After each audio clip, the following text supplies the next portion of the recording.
সূরাতুল ইখলাস শুধুমাত্র এই নিয়মে এক সপ্তাহ পড়ে দেখুন, আল্লাহর কসম করে বলছি আপনাদের রিজিকের দরজা আল্লাহ রাব্বুল আলামিন খুলে দিবেন।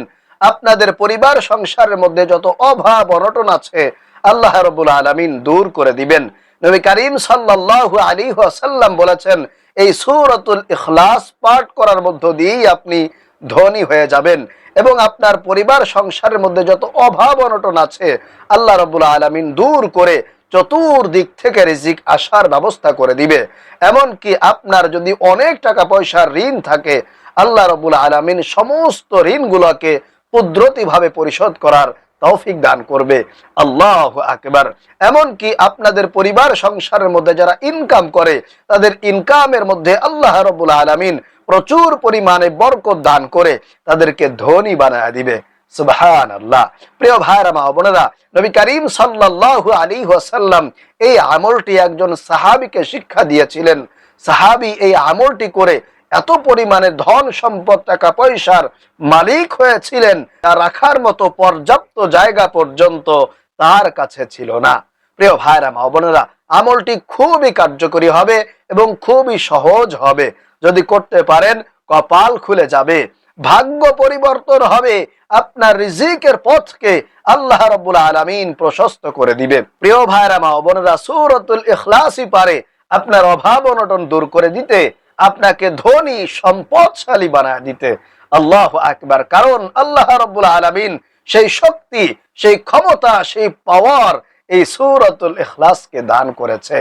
এমন কোনো কঠিন আমল করতে হবে না। সূরাতুল ইখলাস এমন কোনো মানুষ নাই যে পারে না, আমরা কিন্তু সবাই পারি। অর্থাৎ কুল হুয়াল্লাহু আহাদ, এই কুল হু সূরা আমরা কিন্তু সকলেই পারি। সুতরাং এই সূরাতুল ইখলাস যদি পাঠ করতে পারেন তাহলে আল্লাহ তাআলা আপনাকে অকল্পনীয় জায়গা থেকে রিজিকের ব্যবস্থা করে দিবে। আপনার জীবনে যেটা কোনোদিন কল্পনাতেও আসে নাই ইনশাআল্লাহ সেটা পাবেন। প্রিয় ভাইরা মা বোনেরা, একবার নবী করিম সাল্লাল্লাহু আলাইহি ওয়াসাল্লামের কাছে একজন দরিদ্র সাহাবী এসে বললেন, ইয়া রাসূলুল্লাহ, ইয়া হাবিবাল্লাহ, আমি অনেক অভাব অনটনের মধ্যে আছি, অনেক পেরেশানির মধ্যে আছি, বিপদের মধ্যে আছি। ইয়া রাসূলুল্লাহ, কোনো কঠিন আমল করতে পারবো না, এমন কোন সহজ আমল আছে কিনা যে আমলটি করলে আল্লাহ রাব্বুল আলামিন আমাকে টাকা পয়সা ধন দৌলত দান করবে, আমার অভাব অনটনগুলো দূর করবে, আমার ঋণগুলোকে পরিশোধ আমি করতে পারবো, এমন কোন সহজ আমল আছে কিনা? প্রিয় ভাইরা মা বোনেরা, তখন নবী করিম সাল্লাল্লাহু আলাইহি ওয়াসাল্লাম সেই সাহাবীকে এই আমলটি শিক্ষা দিয়েছিলেন। এই আমলটি সাহাবী কিছুদিন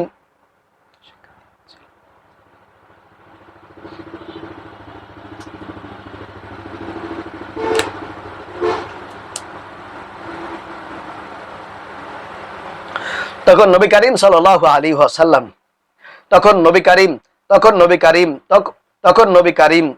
নবীজি সাল্লাল্লাহু আলাইহি ওয়াসাল্লাম এই আমলটি সেই সাহাবীকে দিয়েছিলেন এবং বলেছিলেন, ও আমার সাহাবী, তুমি এই নিয়মে সূরাতুল ইখলাস পাঠ করো। প্রিয় ভাইরা মা বোনেরা, কিছুদিন আল্লাহর নবী সাল্লাল্লাহু আলাইহি ওয়াসাল্লামের কথা অনুযায়ী এই সাহাবী এই আমলটা করেছিলেন। এর কিছুদিন পরে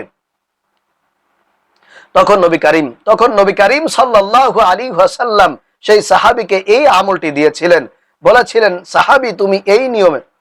তখন আল্লাহর নবী সাল্লাল্লাহু আলাইহি ওয়াসাল্লাম সেই সাহাবীকে এই আমলটি দিয়েছিলেন এবং সাহাবী সেই আমলটি একেবারে হুবহু কিছুদিন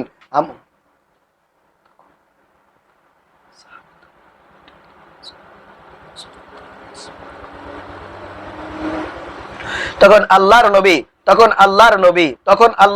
সাল্লাল্লাহু আলাইহি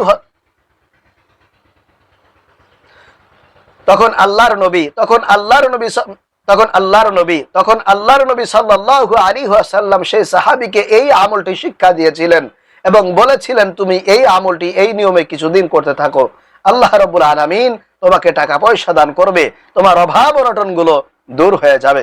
প্রিয় ভাইরা মা বোনেরা, সাহাবী আল্লাহ রাসূল সাল্লাল্লাহু আলাইহি ওয়াসাল্লাম যেইভাবে নিয়মটি বলে দিয়েছিলেন ঠিক হুবহু সেইভাবে কিছুদিন আমলটি করলেন। করার পরে হঠাৎ একদিন আবারও আল্লাহ রাসূল সাল্লাল্লাহু আলাইহি ওয়াসাল্লামের সঙ্গে দেখা হয়ে গেল। এরপরে আল্লাহ রাসূল তাকে জিজ্ঞেস করলেন, ও আমার সাহাবী, এখন তোমার কি অবস্থা? সাহাবী বলে, ইয়া রাসূলুল্লাহ, ইয়া হাবিবাল্লাহ, আপনি যে আমাকে যে আমলটি শিক্ষা দিয়েছিলেন ওই আমলটি আমি কিছুদিন করার পরে, প্রিয় ভাইরা মা বোনেরা, টাকা পয়সার কিন্তু দরকার আছে। আপনার যদি টাকা পয়সা থাকে তাহলে আপনি হজ করতে পারবেন, যাকাত দিতে পারবেন, ভালো ভালো ইসলামিক কাজ করতে পারবেন, মানুষকে দান খয়রাত করতে পারবেন, আপনার সন্তানদেরকে পর্দায় রাখতে পারবেন এবং তাদেরকে ভালো ভালো প্রতিষ্ঠানে আপনি লেখাপড়া করাইতে পারবেন।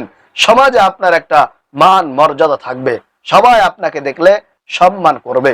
আর যদি আপনার টাকা পয়সা না থাকে, আপনার যদি অনেক বেশি অভাব অনটন থাকে, দারিদ্রতা থাকে, তাহলে কিন্তু আপনার ঈমান পর্যন্ত চলে যেতে পারে। কারণ নবী করিম সাল্লাল্লাহু আলাইহি ওয়াসাল্লাম বলেছেন, অভাব মানুষকে কুফুরির দিকে নিয়ে যায়। এজন্য সাবধান থাকবেন, আপনি কখনো অনেক বেশি দরিদ্র হবেন না, চেষ্টা করবেন মধ্যম পন্থা অবলম্বন করার জন্য। এই আমলগুলো করে যদি আপনি সঠিকভাবে আপনি কাজ করতে পারেন, আপনি যদি আল্লাহর উপরে ভরসা রাখতে পারেন, ইনশাআল্লাহ তাআলা আল্লাহ আপনাকে হতাশ করবেন না, আপনি নৈরাশ হবেন না।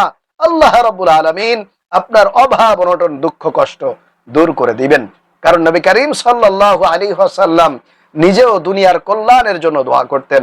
আল্লাহর নবী বলতেন, রব্বানা আতিনা ফিদ দুনিয়া হাসানাতাও ওয়া ফিল আখিরাতি হাসানাতাও ওয়া কিনা আযাবান নার। আয় আল্লাহ, আপনি আমাকে দুনিয়া এবং আখিরাত উভয় জগতের কল্যাণ দান করেন। এই দোয়া কিন্তু আল্লাহর নবী নিজে করতেন। এজন্য প্রিয় ভাইরা মা বোনেরা, অবশ্যই আমাদেরকে আমলগুলো করতে হবে, আল্লাহর কাছে চাইতে হবে।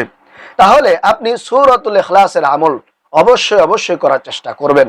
প্রতিদিন যদি আপনি কমপক্ষে 3 বার সূরাতুল ইখলাস পাঠ করতে পারেন, তাহলে আল্লাহ রাব্বুল আলামিন আপনার আমল নামায় 1 খতম কোরআনুল কারীম পাঠ করার সওয়াব লিপিবদ্ধ করে দিবেন। আল্লাহু আকবার। আর আপনি যদি প্রতিদিন কষ্ট করে 10 বার পাঠ করতে পারেন, তাহলে আল্লাহ তাআলা আপনার জন্য জান্নাতের মধ্যে একটা সুবিশাল প্রাসাদ তৈরি করবেন।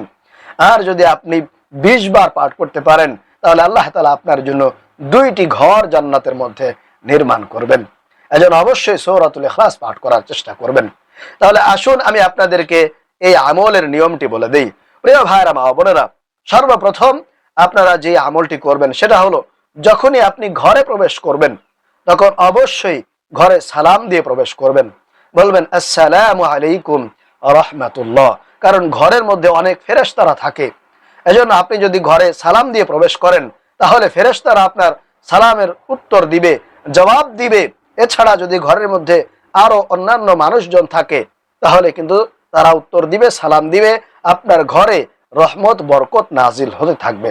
এজন্য অবশ্যই যখনই আপনি ঘরে প্রবেশ করবেন, 1 নম্বরে সালাম দিয়ে প্রবেশ করবেন।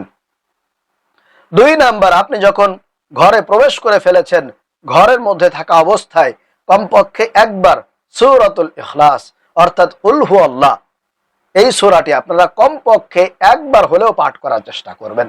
আর মহিলা মা ও বোনেরা, যেহেতু আপনারা ঘরের মধ্যেই থাকেন, বেশিরভাগ সময় আপনাদেরকে ঘরে থাকতে হয়, এজন্য আপনারা চেষ্টা করবেন ঘরের মধ্যে দিনের বেলায় কমপক্ষে 100 বার সূরাতুল ইখলাস পাঠ করার জন্য, এবং রাত্রে বেলায় ঘুমানোর আগে আপনারা সূরাতুল ইখলাস 100 বার পাঠ করবেন। দেখবেন আল্লাহ তাআলা গায়বী ভাবে অলৌকিক জায়গা থেকে আপনার জন্য রিজিকের ব্যবস্থা করে দিবে। আপনার অভাব অনটন থাকবে না, ঘরের মধ্যে অশান্তি থাকবে না। আল্লাহ তাআলার রহমত বরকত সকিনা নাজিল হওয়ার কারণে ঘরের মধ্যে, সংসারের মধ্যে সব সময় শান্তি শৃঙ্খলা বজায় থাকবে, আল্লাহ পাকের রহমত থাকবে, আপনার অভাব অনটন গুলা দূর হয়ে যাবে। তাহলে আশা করি প্রিয় ভাইয়েরা মা বোনেরা, আপনারা আজকের এই আমলটি বুঝতে পেরেছেন, শিখতে পেরেছেন। আল্লাহ রাব্বুল আলামিন আমাদেরকে আজকের এই আমলটি করার তৌফিক দান করুন, আমিন।